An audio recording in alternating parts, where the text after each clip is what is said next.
ትክክለኛ አማርኛ እኮ ነው የሚያወራው የተረዳው ሰው አጣንጂ ጌታ ክርስቶስ ምናምን አለና እኔም ጀልባው ላይ ነኝ ያለሁት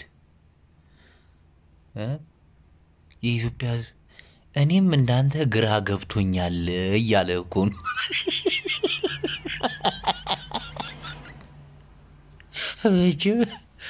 ራሱን በክርስቶስ ሂሳብ አስቦ ምናምን አይደለም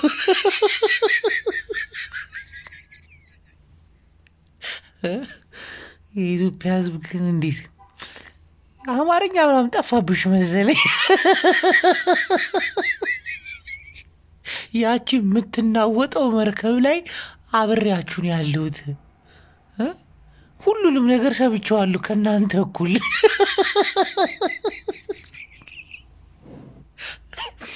ክርስቶስ መጥቶ ቀጥ ያርጋት እንጂ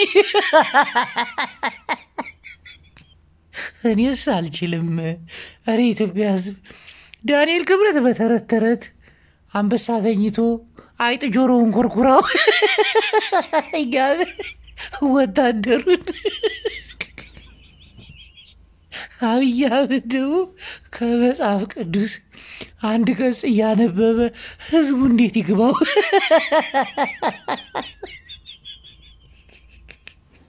አሬዞ እየተረዱት ሲያው የተናገሩ አማርኛ በደንብ አዳምጡት ጨንቆኛል ደሴ መያዙ አላቃለሁ ወልዲያ መያዙ አላቃለሁ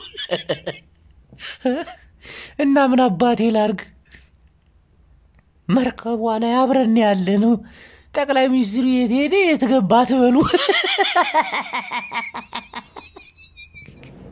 እኔም ከእናንተ እኩል ቅዘኔ መጥቷል ወይኔ አምላክ እቻ ሀገር ግን እንዴት ነው የምትመራ እስቲን ደብረ ጽዮንን እያችሁ እስቲ ኮስተር ያለ መልእክት ነው የሚሰጡት ህዝብና ይረሃባለሁ ይጠማያለ ይሞታል ድርድር ዲዩ ኩል ይፍታዩ እዩ አባብ ያወር ዞር ብለ ስትመጣ ሙስሊሞች በሌላ ትርጉም እንዳትወስዱብኝ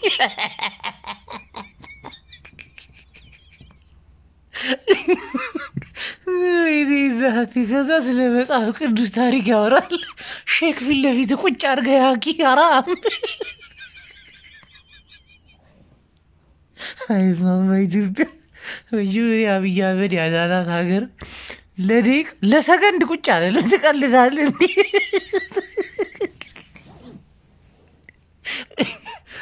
ወይኔ አምላክ አይዞህ ትበላለህ እያለ እኮ ነው በቃ እድሜን የሚጨርሰው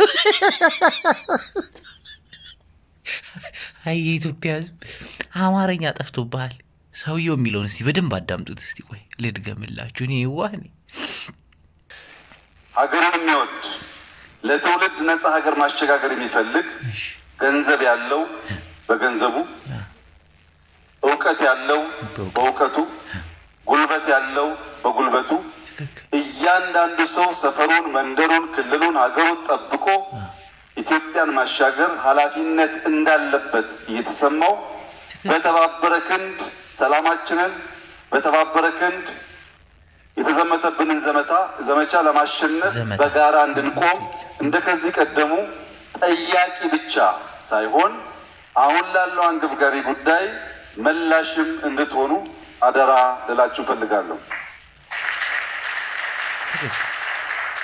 በመጨረሻም በቅርቡ እንደዚሁ እንደናንተ ሰብሰብ ያለ ኃይል ደሴ ሲያዝ ኮምቦልቻ ሲያዝ ከተሞችን ስልጣን ያና የቦታ ሲያዝ ጠቅላይ ሚኒስትሩ ወዴት አሉ ለምንድነው ወጥተው የማይናገሩት ድምጻቸው መስማት ያሉበትን ነገር ማወቅ እንፈልጋለን የሚል ጥያቄ አንስተውልኝ የሁላችን ጥያቄ አንድ ቦታ ይነበር እና የነገርኳቸው መልእክት ነግሬያችሁ ጨርሳለሁ እሺ በመጀመሪያ የሙስሊም ወንድሞቼ አሁን ለምናገረው ምሳሌ ልክ እንደ ታሪካዊ ምሳሌ ብቻ እንድትወስዱት አፉ ብለናል ተናገር እንዳትሰጡት ግን ላለንበት አፉ ብለዋል ሸው ተናገር ግዴታ ምሳሌው እንድጠቀም ፍቀዱልኝ። ለእነዚያ ሰዎች የነገርኳቸው እንደ ታሪክ ነው፣ እንደ እምነት አይደለም። በመጽሐፍ ቅዱስ ውስጥ አንድ የሚገርመኝ ቦታ አለ።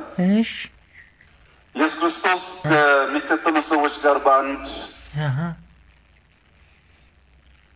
ቦታ እየተሻገረ በጀልባ እየተሻገሩ እሱ ከታች ተኝቶ ማዕበል ይነሳና አብረውት ያሉ ሰዎች ስንጠፋ አይገድህም ወይ ስንሞት አይገድህም ወይ የሚል ጥያቄ አነሱለት። ይገርማል። ልንጠፋ ነው፣ ማዕበል ሊወስደን ነው፣ ስንጠፋ አይገድህም ወይ ብሎ ጥያቄ አነሱለት። ይገርማል። እና ብዙ ጊዜ የሚሰብኩ ሰዎች እንደዚህ ተባለና ተነስቶ ማዕበሉን አዘዘው ይላሉ። እኔ ግን የሚገርመኝ ኢየሱስ ክርስቶስ ከዚያ ሌት ከዛ ማዕበል ካለበት ስፍራ ወጣ ብሎ ደልዳላ ቦታ ተቀምጦ ሶፋ ላይ ተቀምጦ እያያቸው ቢሆንና ሕይወታችን አይገድህም ወይ ቢሉት አይገርመኝም።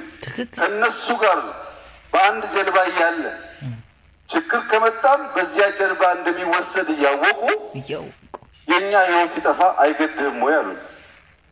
አንዳንዶች አይ ጌታ መሆኑን ስለሚያውቁ ነው ይላሉ። አይደለም። ተነስቶ ጸጥ ካደረገ በኋላ ደግሞ ይሄ ማን ነው ይሄ ሰው ማን ነው ብሏል። አላወቁም። አሜን። እና ጠቅላይ ሚኒስትሩ ወዴት አለ የምትሉት ጀልባዋ ላይ ነው ያለው።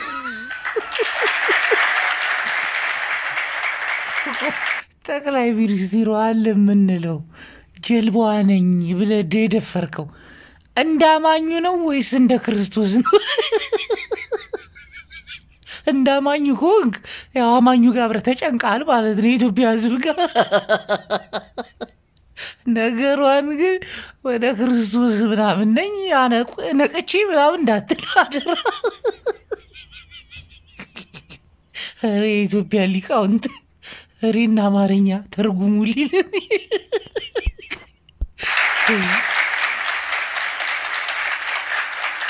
ጠቅላይ ሚኒስትሩ ጀልባዋ ላይ ነው ያለው። በእያንዳንዱ ጀልባው ላይ ያለው በምን ምክንያት ነው? አይንን አጨፍን ቆላሄ ኻረኤኒ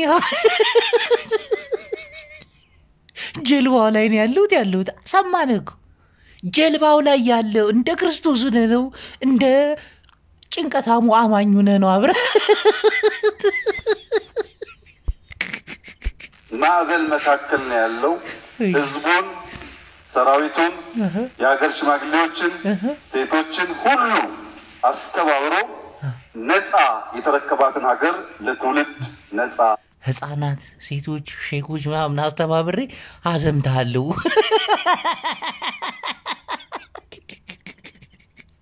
ከዛ እያለን እየሰማሩ ነፃ ይላል። ከሰው ነፃ የሆነች ሀገር ተረክቦ በፈረስ ሊጋልባት ነው። እሺ ኦኬ ዚስ ጉድ ያስረክባል።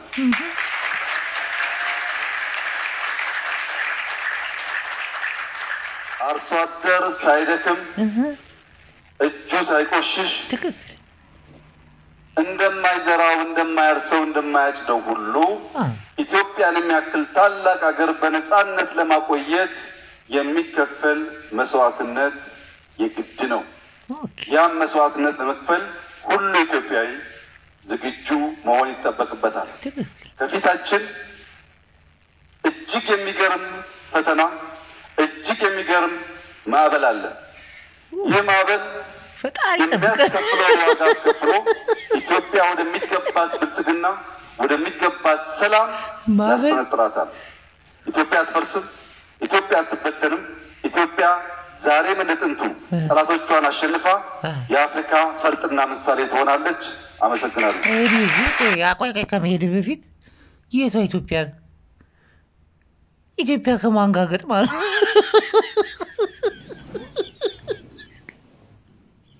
አይዞ አትፈር፣ አንገትን ቀን አርግ፣ ቀን ይመጣልሃል።